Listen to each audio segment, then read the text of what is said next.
Bonjour et bienvenue à toutes celles et ceux qui ont fait le choix de m'écouter pour s'informer et échanger sur le secteur de la formation professionnelle. Ici Virginie Christon et vous écoutez Formatalk, le podcast exclusivement dédié aux sujets qui touchent de près comme de loin les acteurs et actrices concourant au développement de nos compétences professionnelles. Vous y retrouverez des interviews, des conseils, des infos et toutes sortes de contenus qui vous permettront, je l'espère, d'entretenir et de développer vos connaissances du monde de la formation professionnelle. Aujourd'hui, je vous présente une des séries du podcast Callio Story, où j'inviterai régulièrement des professionnels de la formation qui ont envie de nous partager leur expérience de la certification, mais également leur vision de ce qu'est une démarche qualité au sein d'un organisme concourant au développement des compétences. Pour cette troisième édition du Callio Story, j'ai le plaisir de recevoir Joël Grandjean de l'organisme CAELIS, organisme de formation en pleine préparation de sa certification Calliope. J'ai choisi de vous partager le point de vue de Joël pour vous permettre d'entendre le témoignage d'un organisme qui n'est pas encore certifié et qui souhaite nous partager ses trucs et astuces pour être prêt le jour J. Découvrons ensemble l'organisation qu'a choisi CAELIS pour répondre aux exigences du référentiel. Bonne écoute! Bonjour Joël. Bonjour Virginie. Tout d'abord, merci beaucoup de participer à cette troisième édition du Callio Story. Avec plaisir. Je vous propose de commencer tout simplement en vous présentant votre organisme de formation. Moi, j'aimerais bien savoir comment vous avez créé Kaelis et pourquoi. On vous écoute. Bien, eh ben, écoutez, donc je m'appelle Joël Grandjean. J'ai été cadre supérieur de santé, sur 2 EHPAD en Provence, pendant 15 ans et depuis 10 ans, donc en parallèle de mon activité principale, de cadre, je suis formatrice et consultante auprès d'établissements de santé, de services à la personne et d'EHPAD. Donc sur des thèmes, très variés, hein, je peux accompagner, je peux former sur, l'hygiène, aussi bien l'hygiène des soins, l'hygiène des locaux, l'hygiène en cuisine et l'hygiène en blanchisserie, la qualité des soins et bien sûr tout ce qui touche à la personne âgée, qu'elle soit en institution ou à domicile. Donc le vieillissement normal et pathologique, l'alimentation de la personne âgée, la fin de vie, le projet personnalisé, la chute, la douleur, enfin vraiment tout ce qui touche, de près, comme de loin à la personne âgée. La bientraitance, l'éthique et le droit au risque, hein, qui sont, on va dire, mes Mm. principaux leitmotivs, de mon travail. Et depuis 10 ans, donc j'accompagne également des établissements dans leurs projets d'établissement, projets de service, évaluation interne, audit des services et organisation et réorganisation des services en fonction des besoins du résident. Ça, c'est vraiment très important pour moi de repartir des besoins du résident pour organiser les services. J'adore tout ce qui est gestion du temps de travail dans la fonction publique hospitalière, la réglementation, les plannings et les roulements. D'ailleurs, mes premières formations étaient en lien avec un logiciel de planning. Et il y a Ok. 2 ans, donc en 2019, j'ai pris une disponibilité et j'ai eu envie de partir à l'aventure et de transformer mon activité secondaire en activité principale et j'ai donc créé donc mon entreprise, Kaelis, qui est un organisme de formation et de consulting, tout ça en arrivant sur Montpellier. Ok, donc nouvelle aventure qui s'ouvre et de loin, on va dire ça comme ça, Calliope qui arrive. C'est ça. Racontez-nous un petit peu cette approche de la certification, à savoir en plus important pour les personnes qui nous écoutent. Aujourd'hui, c'est-à-dire en avril 2021, vous n'êtes pas encore, enfin votre organisme, pour être tout à fait exact, n'est pas encore certifié Calliope. Donc expliquez-nous un petit peu aujourd'hui l'approche que vous avez de cette certification, comment vous l'avez connue et comment elle s'est intégrée un peu dans le développement du coup de votre nouvelle structure. Alors en fait, moi j'ai découvert, Calliope assez rapidement après avoir demandé mon numéro d'activité, puisque j'ai intégré donc la chambre syndicale des formateurs et des consultants, fin 2019. Donc rapidement dans l'ordre des échanges de savoir, Mmh. on m'a alertée en fait, sur cette nécessité-là et la 1re réaction a été mitigée entre, la réelle nécessité, d'une telle démarche et une première lecture du référentiel qui m'avait apparu, on va dire, assez complexe. Mais bon, étant titulaire d'un diplôme universitaire, qualité, évaluation et certification et étant responsable d'assurance qualité sur un des établissements où j'étais cadre, j'ai surtout, rapidement compris et adhéré à la démarche de traçabilité Mmh. et d'amélioration de la qualité des formations. Donc j'ai voulu, mettre, Calliope en place en 2020. Mmh. Mais suite à la crise sanitaire et au report de la certification Calliope, j'ai d'abord décidé de commencer par Datadoc, que j'ai obtenu en mai 2020. Félicitations. Merci. Et déjà à ce moment-là, j'ai mis en place donc des procédures. J'ai créé des documents, en lien avec ces procédures-là, me mettant déjà dans la démarche de certification. OK, donc là, vous êtes, si on résume bien, vous êtes en pleine préparation. Est-ce que vous pouvez nous rappeler la date de votre audit, initial? Vous avez choisi une période déjà? Oui, j'ai choisi, de passer la certification au mois de juillet. Mmh. Alors j'ai choisi cette date, pour 2 raisons. Déjà, c'est une période, plus calme dans mon activité. Mmh. Je rappelle que je travaille donc surtout en maison de retraite et en service de soins ou soins à domicile et juillet, août, en général, c'est les congés des agents et on ne cale pas de formation, dans cette période-là.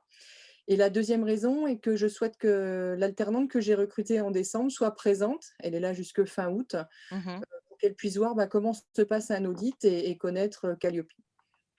OK, très bien. Donc, là, vous êtes en pleine préparation de l'audit initial de certification qui aura lieu, en juillet pour votre organisme. Est-ce qu'on peut rentrer un peu dans vos coulisses? C'est-à-dire comment vous faites, pour vous préparer? Comment vous vous organisez? Est-ce que vous avez des conseils, que vous pourriez éventuellement, donner, que vous avez mis en place pour, quelqu'un qui serait dans les mêmes besoins que vous? Enfin, voilà, on aimerait bien rentrer un peu dans le côté, vous êtes en train de vous préparer, donc avec toutes les incertitudes que ça peut engendrer, hein, nous sommes bien d'accord. J'ai plutôt l'habitude d'aller vers des personnes qui ont obtenu leur certification pour les organismes qu'ils portent. Là, j'ai la possibilité, et je vous remercie encore une fois, d'avoir quelqu'un qui n'a pas encore obtenu la certification pour son organisme, qui est en pleine préparation. Donc, ça nous intéresse vraiment de voir le Kailis Inside, si je peux me permettre. D'accord. Alors en amont, j'ai lu le référentiel national de la qualité. J'ai participé à plusieurs webinaires. Je me suis renseignée, de droite et de gauche. J'ai intégré des réseaux professionnels, donc comme la chambre syndicale des formateurs et des consultants et la chambre professionnelle des consultants. Pour me rassurer, je vais suivre quand même une formation au mois de mai avec l'ORIF-PL, donc pour, D'accord. poser les dernières questions en lien. Je compte avoir fini, on va dire, le gros du dossier avant cette formation-là. Je travaille également en collaboration avec un organisme de formation avec lequel je travaille depuis longtemps, donc d'abord en tant que vacataire et puis maintenant en tant que sous-traitant. On échange sur nos pratiques, on échange des documents et je participe à des groupes d'échange sur le sujet. Alors pour OK. répondre à votre question, pour m'organiser au mieux, j'ai entendu ce que vous m'avez dit au début d'année, Virginie, donc Mmh. c'est-à-dire de décortiquer les critères et d'y répondre. Du coup, j'ai demandé à mon alternante, de réaliser un tableau récapitulatif, donc avec tous les critères, et les indicateurs et je note dans ce tableau les avancées dans ma démarche. J'ai réalisé aussi une cartographie, du process de la formation afin de rien oublier et OK. d'aborder, la qualité dans tous les domaines de la formation et en tant que nouvelle entrante dans la démarche, cela me permet aussi de me préparer, à la contractualisation avec mes premiers clients en direct, puisque pour le moment, j'ai été qu'en sous-traitance. Joël, c'est très intéressant ce que vous êtes en train de nous dire, parce que pour le coup, tout début de notre interview, vous avez précisé qu'au début, vous étiez mitigé sur Calliope. Là, vous nous parlez de cartographie de la formation, de procédures, de documents. On imagine derrière quand même le travail, hein, qui est effectué et qui va continuer d'être effectué avant l'audit initial. Quel regard, maintenant que vous êtes vraiment dedans, que vous produisez ces éléments, quel regard vous avez sur cette certification en pleine préparation par rapport à ce que vous aviez au tout début? Alors, il est plus du tout mitigé, hein. J'ai vraiment, conscience de l'importance de mettre en place ce genre, de démarche, qualité. Déjà, je suis une adepte de la qualité, je suis une adepte de la traçabilité. Je pense que c'est mettre en avant aussi, ce que je réalisais déjà en tant que formatrice. Donc c'est vrai que ce ne sont pas forcément des choses, nouvelles, mais au moins c'est, une traçabilité et une mise en forme de ce que je faisais déjà. OK, donc vous voyez quand même une certaine, enfin, comme vous dites, c'est plus du tout mitigé, donc on voit une plus-value de valorisation de votre travail.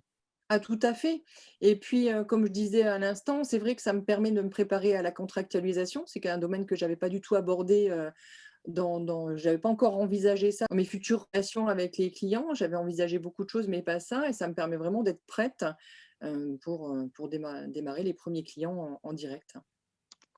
Et quel conseil vous pourriez, donner du coup à un organisme, alors nouvel entrant ou pas, hein, qui, peut-être aujourd'hui, n'a pas encore commencé sa démarche de préparation à la certification et qui souhaiterait éventuellement le mettre en place? Est-ce que vous aurez je vais dire des trucs et astuces, des points que vous aimeriez partager de votre pratique de préparation? Bah, ça va dépendre un peu de leur niveau, au niveau de la qualité. Je pense Mmh. que c'est pas forcément, moi j'ai quand même cette casquette, qualiticienne qui m'a permis aussi de réaliser mes cartographies, de réaliser mes procédures. Le principal conseil que je donnerais, c'est de ne pas travailler seul. Il faut OK. échanger, il faut se renseigner, il faut pouvoir, travailler à plusieurs, enfin, je pense que c'est la meilleure façon pour avancer et surtout pas avoir peur parce qu'en fait, ça met en avant, ce qu'on fait déjà, de manière, efficace. Donc c'est prouver, qu'on fait déjà des choses bien, en fait. OK, très bien. Donc là, ce que je retiens, c'est vraiment ce côté un peu échange, de pas rester dans son coin, qu'une démarche qualité, c'est une démarche vivante. Elle peut Tout à pas, juste se penser, sur le papier. Il y a cette logique de mise en œuvre, d'échange avec ses pairs pour voir, en fait, tout simplement s'il y a pas, j'allais dire des trucs et astuces, mais aussi, regarder les pratiques des uns et des autres, pour arriver à se conformer au mieux aux attendus à la fois du référentiel, mais aussi à sa propre organisation pour que ça soit un réel levier derrière de valorisation et peut-être d'optimisation éventuellement de certains process. Donc en tout cas, sur ça, Joël, je vous remercie pour ce témoignage-là parce que ça nous aide à y voir plus clair. Et je voudrais terminer notre interview, Joël, par une question qui m'est chère, c'est-à-dire le choix du certificateur. Aujourd'hui, vous nous avez précisé que votre audit de certification est prévu en juillet 2021, donc vous avez fait le choix de votre certificateur. Pouvez-vous nous expliquer comment vous avez procédé pour contractualiser avec ce certificateur? donc j'ai choisi mon certificateur, en fonction, de plusieurs critères. Déjà, je l'ai rencontré lors d'un échange de savoir avec, le réseau professionnel auquel j'appartiens. J'ai assisté à plusieurs webinaires, avec cet organisme-là. Les facilités de paiement aussi ont été un élément déclencheur par rapport à OK. ça. Le fait de pouvoir, payer en plusieurs fois, comme je suis en entreprise individuelle Mmh. et comme je l'ai précisé tout à l'heure, c'est vrai que la crise sanitaire a un peu, pénalisé, on va dire, mon activité et puis, voilà, la réactivité, c'était, rapidement, j'ai eu un devis, rapidement, j'ai eu la date, et puis des bons retours aussi de cet organisme-là. Donc, le côté satisfaction de vos pairs, hein, puisque vous êtes quand même très axé sur vos pairs. Le côté, facilité de paiement et réactivité en tout cas de cet organisme-là ont été des éléments décisifs dans votre choix. Tout à fait, tout à OK, fait. bon super. En tout cas, merci beaucoup Joël pour avoir pris ce temps pour nous témoigner un peu votre pratique dans votre démarche qualité actuelle.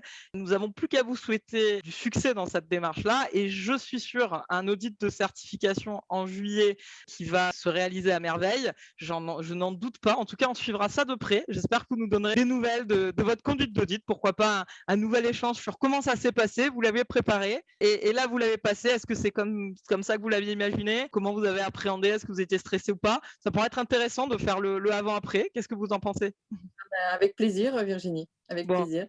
bah, super. Merci beaucoup en tout cas pour votre disponibilité. Puis je vous dis à très bientôt. À très bientôt, Virginie. Nous voilà arrivés au terme de cet épisode et je vous remercie sincèrement d'avoir pris le temps de l'écouter jusqu'au bout.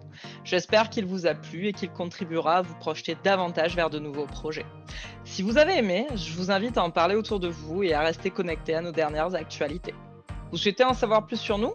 Retrouver les liens des différents points évoqués pendant l'épisode? Suivre nos nouveautés? Je vous laisse toutes les infos nécessaires en bas de l'épisode. N'hésitez pas à nous contacter pour nous partager vos expériences, peut-être même à travers un de nos épisodes.